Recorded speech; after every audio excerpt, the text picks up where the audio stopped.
At Five Star Bank, community is at the heart of what we do. Every day we strive to have thoughtful solutions for our customers and help our communities prosper. Honest dialogue about the issues affecting the region is vitally important to that prosperity. We are proud to be part of the conversation and hope you'll join in.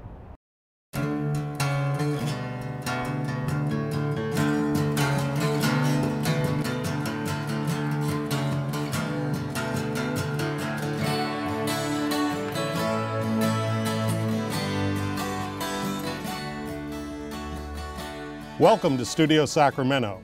Today's episode was developed in partnership with our local chapter of the American Leadership Forum. The 2012 elections were historic in many ways. One of the most discussed issues is the continued impact of demographic trends on the changing face of leadership in America. Among the newcomers in the 113th Congress is Dr. Bera. Dr. Bera defeated longtime Congressman and former Attorney General Dan Lundgren in one of the most closely contested races in the country. The son of immigrants who rose to Sacramento's chief medical officer and later as a professor of medicine at UC Davis embodies a new generation of leaders in public service. Dr. Bera joins us today on Studio Sacramento to tell us his story and his thoughts on the future of Sacramento and the nation. Welcome, Congressman Bera. Scott, I'm glad to be here. So tell us, after all of this time, 2 races, how does it feel for it all to be over? You know, I'm glad that all those commercials that were on television are off the air. You know, on that Made you famous? Well, it did raise my name idea a little bit. You know, on that day that I got sworn in, January 3rd, you know, it was just an incredible honor to be able to walk on the floor of the House of Representatives, get sworn in, and then look up in the gallery and see my dad, who came here, you know, in the 1950s as an immigrant with nothing more than just a dream of creating a better life. To watch his son in one generation get sworn into the House of Representatives, that was pretty remarkable. Tell us the story of your family. You know, my parents, you know, came here in the late 1950s. You know, really again, like generations of Americans have, you know, immigrated here, wanted to create a better life. They landed in California. My father is an engineer. My mom became a public school teacher. You know, I'm a lifelong Californian, grew up in Southern California, going to our great public schools.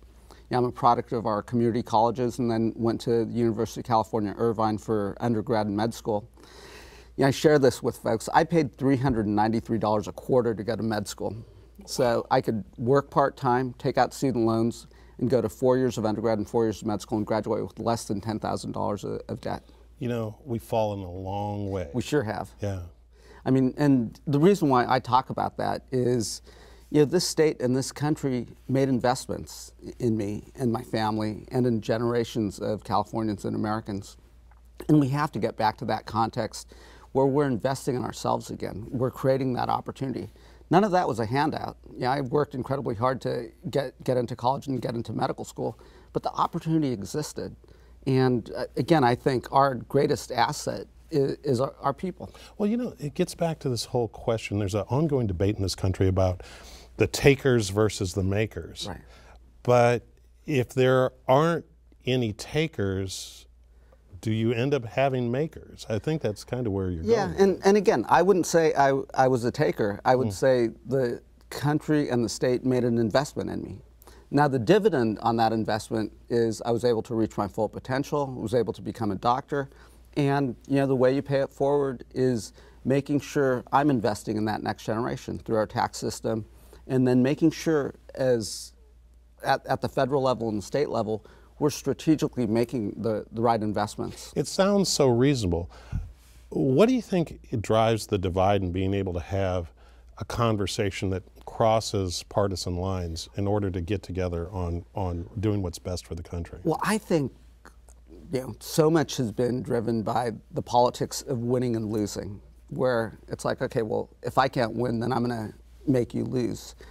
And I think the mandate in the 2012 election is that the country expects us to work together, to find common ground, and then to build on that common ground. We've done it before. Look at the great Speaker of the House, Tip O'Neill, was able to work with President Ronald Reagan to revamp our tax system, to strengthen Social Security. Speaker Newt Gingrich was able to work with President Bill Clinton not only to balance our budget, but actually create budget surpluses. Let's get back to this context where we're putting country first. So far since you've walked the floor of the House, what's sort of the mood and atmosphere there about having those sorts of dialogues? Well, look at the two big pieces of legislation that we've passed in our first 2 weeks in session. We passed Hurricane Sandy relief, which was long overdue for the families that are suffering in the Northeast. That was done in a bipartisan way. It was majority Democrats with about 30 Republicans coming across. And then we passed, last week, one of our signature pieces of legislation that I ran on, the no budget, no pay legislation, as well as an extension of the debt ceiling.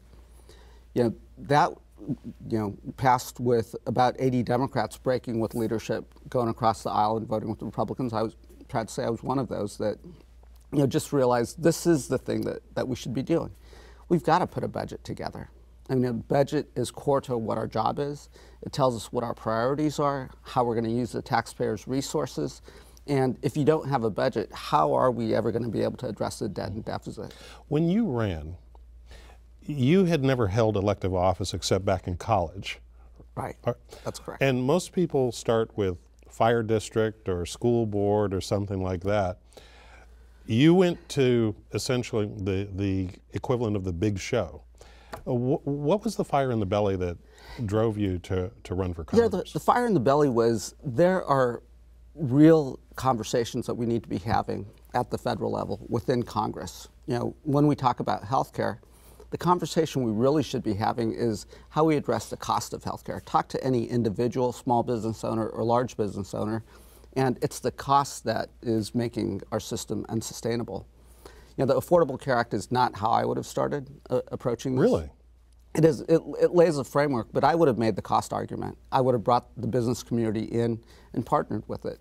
And until we get costs under control, it's going to be very difficult to compete with the rest of the world. Well, let me throw a thought at you. A recent discussion on this issue on cost really says that some of the impediments that Congress has put in place keep costs up because you can't combine and create economies of scale. There's very little vertical integration in healthcare. Absolutely. So you got 10 pairs of shareholders, 10 CEOs, 10 back offices. How do you get at that? Well, so one thing that the Affordable Care Act does start to do is does start to lay a framework for integrated systems where you now have the health plan, the hospital system, and the medical group all in alignment. Now we've got to make sure the incentives are towards better health care, not towards higher consumption.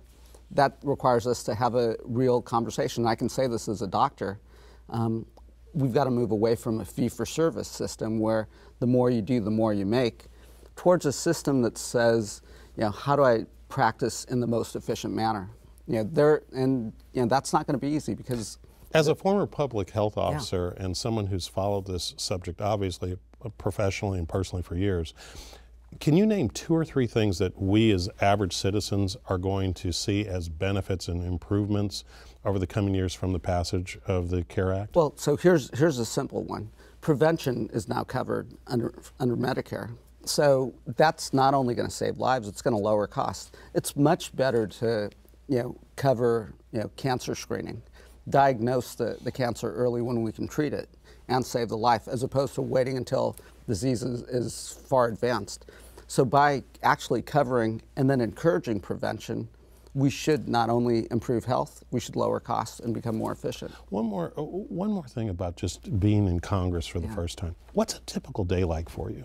Yeah, the days are long. So, when we're back in Washington, D.C., usually my first meetings start around 8 or 8:30, and I've now got my committee assignments, so the committees are starting to form and meet. And those are, again? I'm on the Committee on Foreign Affairs, along with the Subcommittee on Asia and the Pacific, and the Subcommittee on Africa and Global Health, and then also the Committee on Space, Science, and Technology, the Subcommittee on Research, and the Subcommittee on Space.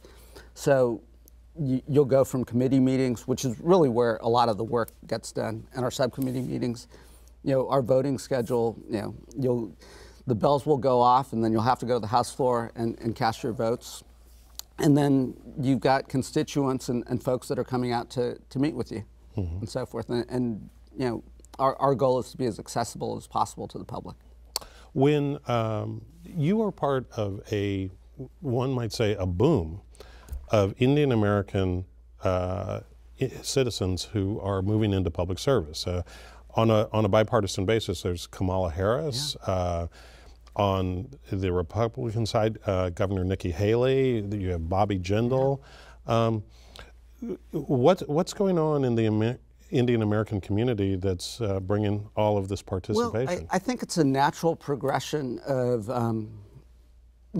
we benefited from the best of what America has had to offer. I shared the story of my father and mother coming here. They built a life. They gave me the means to become a doctor, and this is just the next step in giving back to America. So, and it's a story that's told throughout history. You had your Italian Americans, your Irish Americans, the Jewish community, and so forth, the African American. So I think it is just this broadening, and America is at its best when because of our diversity. And what do you think? There's a lot of focus. Yeah. On the demographic shift that's going on in the country and its impact on the national elections and what its continued sort of impact is going to be over the coming years. What do you see as going on in this country in terms of the changes that you see evolving because of the shift? Well, look at the makeup of Congress. This is the most diverse Congress in our history. Really? It is. So, and if you look at the Democratic caucus, the 209 Democrats that are in the House of Representatives, it is now a majority women, minorities, and LGBT members. So that is the majority of the Democratic caucus. So there's this changing face of America. And we should embrace these diverse perspectives. Again, if we bring these varied cultural views, we bring these varied life experiences to the table, we're going to have a very robust conversation that really is reflective of where we're going. What are the big conversations in the 113th Congress that you're hoping to make sure happen? Both nationally and here in our region, in Sacramento, we're still, just coming out of a difficult 4 years. So, the recession hit our region in Sacramento quite hard. Yes. And we've got to make sure this recovery continues. So, we've got to continue to, we still have, what, a 7.8% unemployment rate. In California, we have close to a 10% unemployment rate. So we've got to start creating jobs and getting people back to work. We've got some major issues coming up in Congress with regards to, how we address our debt, how we address our deficits. And that's where, again, this conversation about creating a real budget starts to, put us on a path to address the debt and the deficit. One of the things that Speaker Boehner and others in the majority have spoken is that is the creation of a budget, or the passage of a real budget this year, because they believe that that's going to force a conversation. You talked earlier about the investment that's necessary in order to help people reach their full potential in this nation. Mm-hmm. How do you see that conversation playing out when we have such tremendous debt loads, but yet there's an argument to be made potentially for investment as well? Absolutely. So right now, the budget conversation and the debt conversation seems to be about revenue or spending cuts. There's a third component that you just touched on, which we have to talk about. It's about growing our economy. We're at about a 1% GDP. Historically, we've been at a 3% GDP, and we've got to get back to that level of growth. That does come about by strategic investments. So, just as any of us in our own household, sometimes we'll make investments on the front end, knowing that it'll be 2 or 3 years, and we'll get that dividend on the back end. Let's make those smart investments, and let's have a conversation. That shouldn't be Democrat versus Republican. What top of mind for you would be the areas that you would like to see most new investment go into? Well, let's bring it here locally. Mm-hmm. Let's look at the assets in our region here in Sacramento. We've got the top agricultural university in the country, if not the world, in UC Davis. We sit at the heart of one of the richest agricultural regions in the world. There's no reason we can't invest and start bringing those industries here and make us the Silicon Valley of the agricultural sector. It's interesting you raise that. A healthcare executive recently shared with me his opinion in that while a lot of people look at the healthcare sector because of the tremendous investment we have in healthcare within this region as sort of the wave of the future, he argued as a healthcare executive that he thought that in comparison, agriculture presented a bigger opportunity than healthcare. Your reaction? I would absolutely agree. You know, we talk about biotechnology, we talk about healthcare, but that can be replicated in a number of areas, and a number of municipalities are competing to dominate that space. But you can't replicate the agricultural region that's here in the Central Valley. You can't replicate a university like the University of California, Davis. And then look at the number of PhDs that we're graduating on we've got a very educated workforce. So it's a win-win. And, I was talking to Chancellor Katehi a few weeks ago.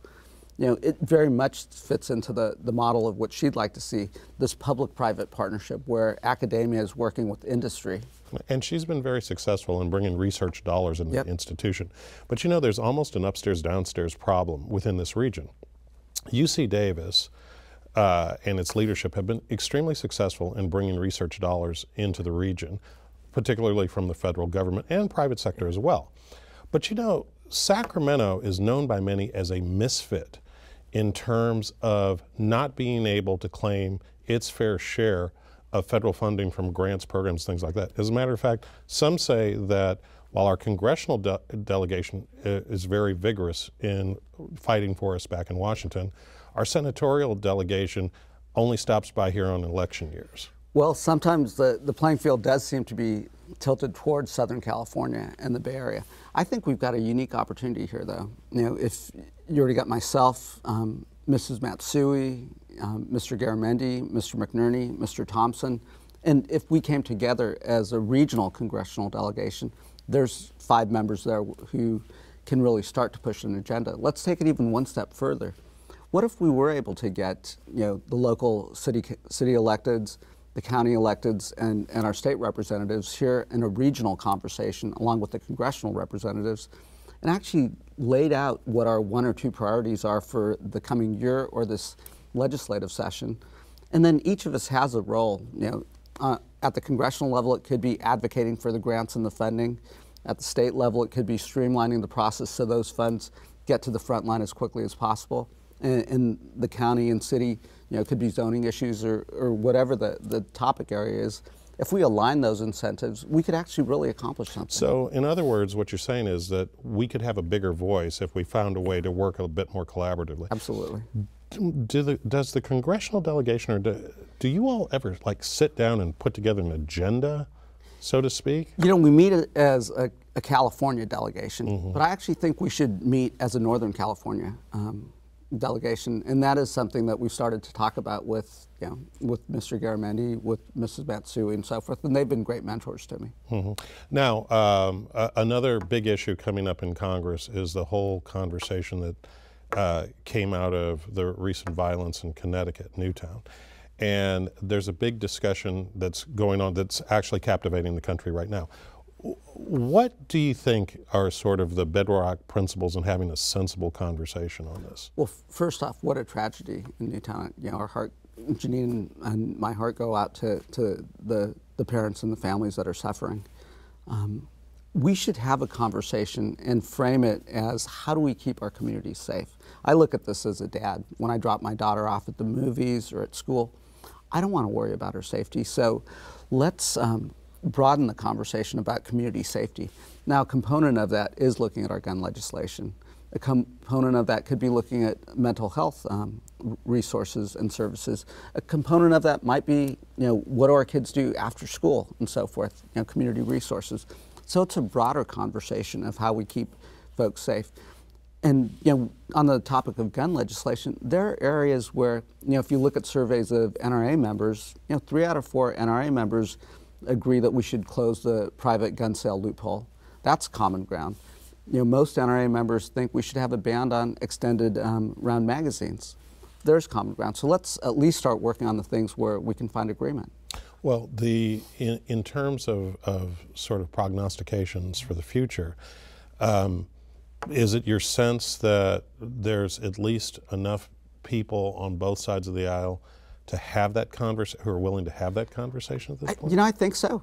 In light of this series of tragic events, we have to have this conversation. And again, it may not be, let's take a look at the existing gun legislation. It may be that we have the laws in place, but we're not enforcing them.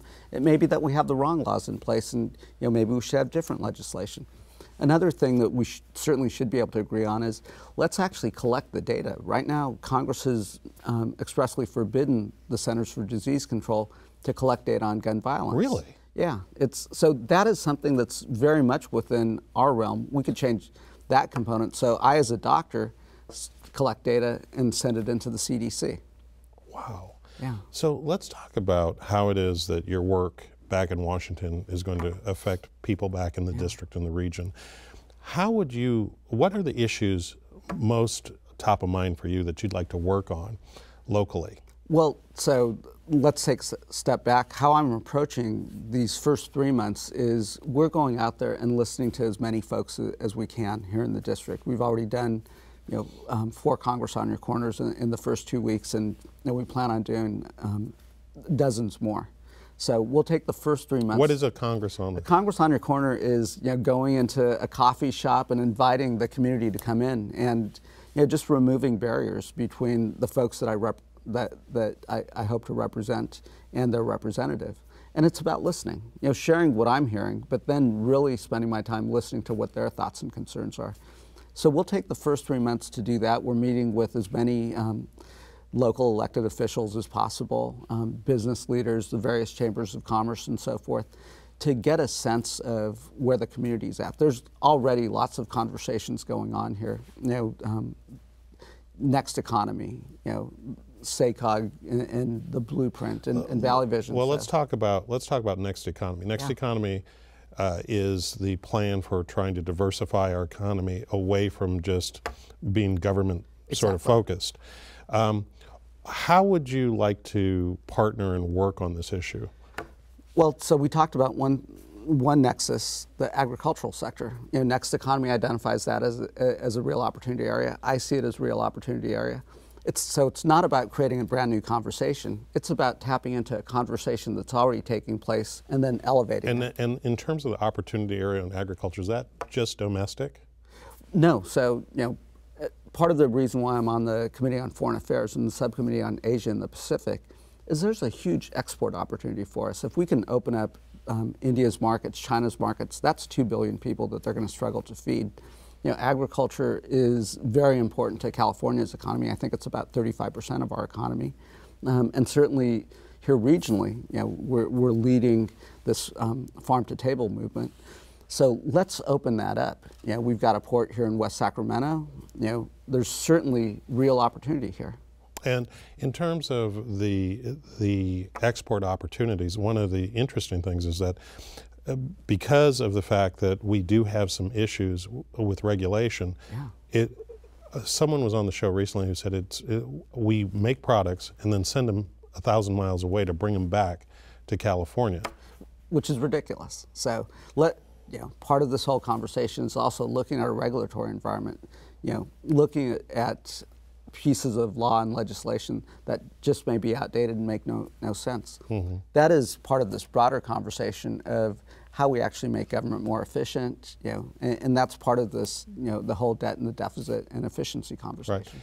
Right. The other big issue that we're also facing that's related to agriculture is on water. Sure. And recently Congressman Garamendi was on the show talking about the importance of trying to get water right.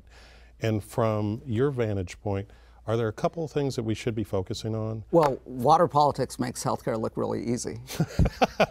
Boy, is that a statement. Absolutely. Mm-hmm.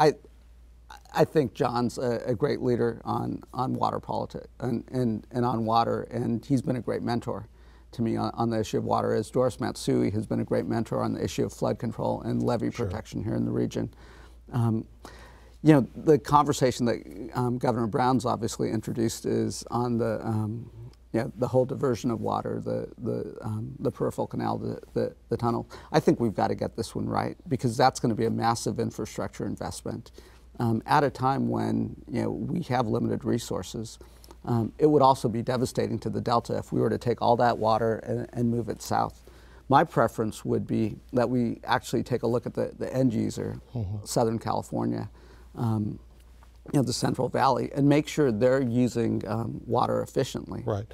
Now, going back to sort of being a new congressman, you know, it always takes a toll on family. Your wife, Janine, is a physician. She is. And you have a daughter, Sidra, who's in high school. And how are they reacting to sort of this new world that you're in? You know, we're all going on this journey together. So, I mean, they're incredibly proud and honored that you know, as a family, we're able to serve our country. That probably is the biggest challenge as well, or it is the biggest challenge, the time away from family. Sure. Now, obviously, high school is a critical time, and you know, it puts an added burden when I can't do the carpool the way I want to, or get to the volleyball games and so forth. So, but we're coping with it. You know, what it means for me is a lot of flying back on weekends when we're out of session. All right. In our final seconds, one quick thing. When you and Janine want to essentially get out for an evening, I always ask, in your last 15 seconds, what's your favorite restaurant and what's a fun thing for you guys to do? You know, our favorite restaurant is actually Mulvaney's. So, okay. We get out there and, you know, again, the other thing we do together as a family is we actually exercise and do CrossFit together. Spoken like a real physician. Congressman Ami Bera, thank you for coming on the show. Much success to you. Scott, thanks for having me on. All right. Well, that's our show. Thanks to the American Leadership Forum and to Congressman Ami Bera for being our guest, and thanks to you for watching Studio Sacramento. I'm Scott Syfax. See you next time right here on KVIE.